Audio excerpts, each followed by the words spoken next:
আসসালামু আলাইকুম দর্শক, আমরা অনেকে জানতাম যে 5 আগস্ট শেখ হাসিনা পদত্যাগ করে পালিয়ে যাবার পেছনে বা সাথে ছিলেন সেনাপ্রধান বা রাষ্ট্রপতি। তেনারা উপস্থিত ছিলেন বা সহযোগিতা করেছিলেন শেখ হাসিনাকে পালিয়ে যাবার জন্য। এটা সম্পূর্ণ ভুল। আজ সেনাপ্রধান বলছেন যে শেখ হাসিনা পালানোর খবর সেনাপ্রধান ওয়াকারুজ্জামান জানতেন না। শেখ হাসিনা পালিয়ে যাবার আগ মুহূর্তে কিন্তু প্রকাশ পেয়েছিল যে সেনাপ্রধান জাতির উদ্দেশ্যে একটি ভাষণ দিবে। সেখানেই সেনাপ্রধান উপস্থিত ছিলেন। এরই মধ্যে ভাষণ দেবার আগ মুহূর্তে শেখ হাসিনা পালিয়ে যায় এবং ভাষণটাও কিন্তু 2 ঘন্টা পিছিয়ে সেটা শেখ হাসিনার পদত্যাগের ভাষণটাই সেনাপ্রধান দেয়। এবং বর্তমান যে আওয়ামী লীগ আনসার বাহিনী বা রিক্সা চালকদের লেলিয়ে দিয়ে রাস্তায় অরাজকতা সৃষ্টি করছে দেশে, তাদেরকে নিয়ে সেনাপ্রধান ওয়াকারুজ্জামান কি বলেছে সরাসরি আমরা নাগরিক টিভির একটি সাক্ষাৎকারে সরাসরি সেনাপ্রধানের মুখ থেকে আমরা কথাগুলো শুনবো। চলুন প্রথমে আমরা দেখে আসি, আপনাদেরকে শোনাই। সেনাপ্রধান জেনারেল ওয়াকারুজ্জামান বলেছেন যে ছাত্র আন্দোলনের সময় উত্তপ্ত মুহূর্তে শেখ হাসিনাকে রেখে দিলে সমস্যা হতো। আর প্রথম কথা হচ্ছে রাজনৈতিক দলগুলোর সঙ্গে কিন্তু সেনাপ্রধান আলোচনা করছিল।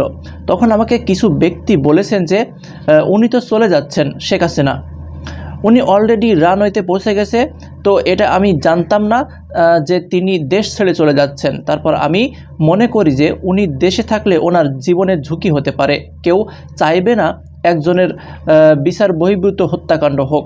সে কারণে কিন্তু সেনাপ্রধান শেখ হাসিনা যে পালিয়ে যাচ্ছে পদত্যাগ করে সেটাকে বাধা দেয়নি। তো নাগরিক টিভির সেই সরাসরি বক্তব্য আপনাদেরকে শোনাচ্ছি।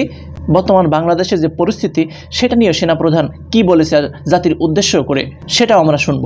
নাগরিক টিভির নাজমুল সাকিবের প্রথম প্রশ্ন ছিল যে এই যে বাংলাদেশে অরাজকতা সৃষ্টি করছে আনসার বাহিনী বা রিক্সা চালক, তাদের বিষয়ে কি বলেছে সেনাপ্রধান। চলুন এইটা আগে প্রথমে শুনে আসি।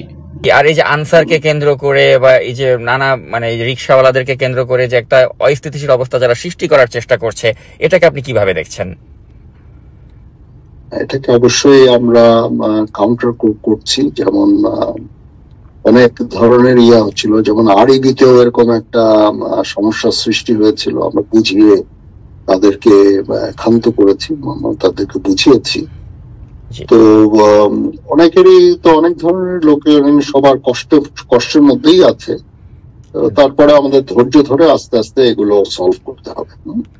এবং আনসারের ওটা তো আমরা অ্যাকশন নিয়েছি, 9 ডিভিশন কাজ করেছে এবং আনসারদের নিবৃত্ত করেছে।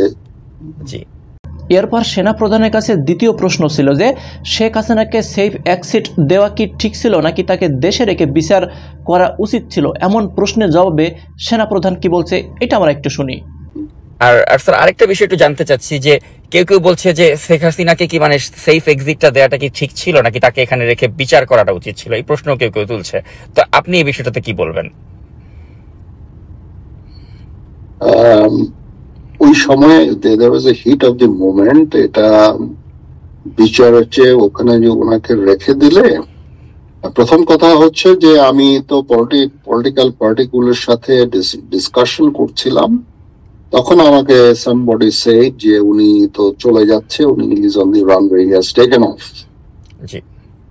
তো এটা আমি জানতাম না যে that she is leaving the country, but তারপরেও আমি মনে করি যে থাকলে তখন ওনার লাইফ রিস্ক হতে পারতো হয়তো লোকজন প্রতি।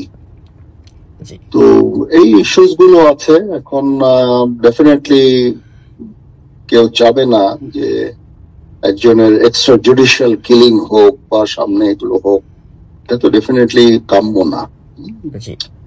পরিস্থিতি অত্যন্ত ভোলাটাইল ছিল।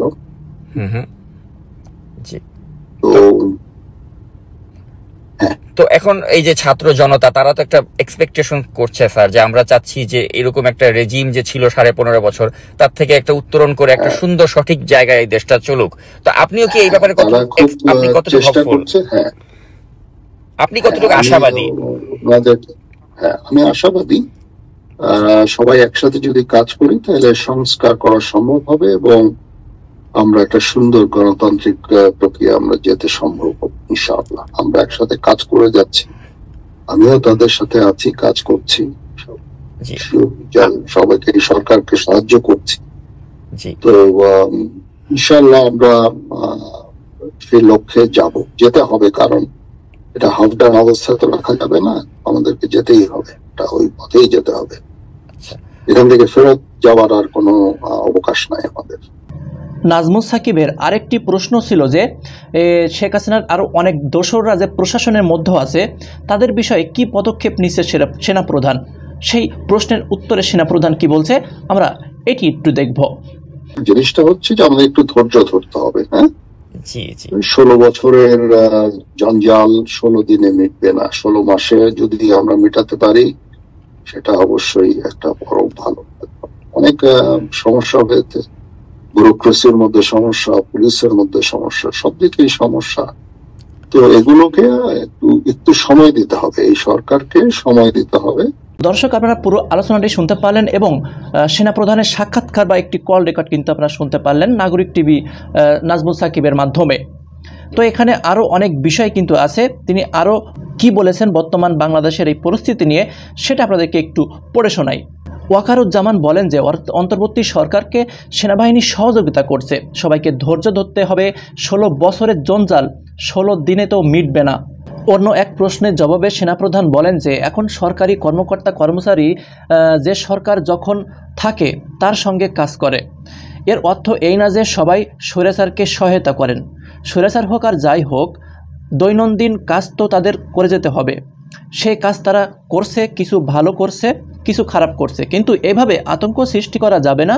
সবাইকে এভাবে সিল দিয়ে সবার বিরুদ্ধে ব্যবস্থা নেওয়া এটা ঠিক নয়। অবশ্যই যারা দোষী তাদের খুঁজে বের করে শাস্তি দিতে হবে। এটা কিন্তু তেনার কথার বক্তব্যের মাধ্যমে কিন্তু বোঝা যাচ্ছে যে বিশেষ করে যারা দোষী, যারা এই সরকারের সময় দুর্নীতি করেছে বা ক্ষমতার অপব্যবহার করেছে, যে প্রশাসনগুলো আওয়ামী লীগের হয়ে কাজ করেছে, তাদের বিরুদ্ধে কিন্তু ব্যবস্থা নেওয়া হবে। প্রশাসন হচ্ছে জনগণের বন্ধু বা জনগণের সেবক। তেনারা যদি সরকারের কথা মতো চলে বা সরকারের কথা মতো গুলি চালায়, এখানে কিন্তু তেনারা দোষী, অবশ্যই তাদেরকে বিচারের আওতায় নিয়ে আসা হবে, এটাই কিন্তু সেনাপ্রধান বলছে। এবং বাংলাদেশের যে অবস্থা, দৈনন্দিন জীবনে যা ঘটছে, বাংলাদেশের যা অবস্থা সেটা নিয়ে কিন্তু ফোনে আলাপ করেছে নাগরিক টিভির সাংবাদিক নাজমুল সাকিব। তেনার বক্তব্য অনুযায়ী কিন্তু আপনারা বুঝতে পারলেন যে শেখ হাসিনা পালিয়ে যাবার সাথে বা উপস্থিত ছিলেন না সেনাপ্রধান। সেখানে আমরা কিন্তু সকলে জানতাম যে রাষ্ট্রপতি এবং সেনাপ্রধান সেখানে উপস্থিত ছিল।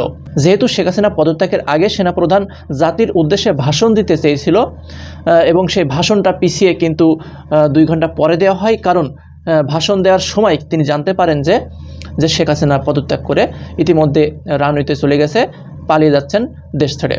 তো দর্শক, পুরো ভিডিওটি দেখে আপনার কি মন্তব্য, আপনার মূল্যবান মন্তব্য কমেন্টসে লিখবেন। সবাই ভালো থাকবেন, আল্লাহ হাফেজ।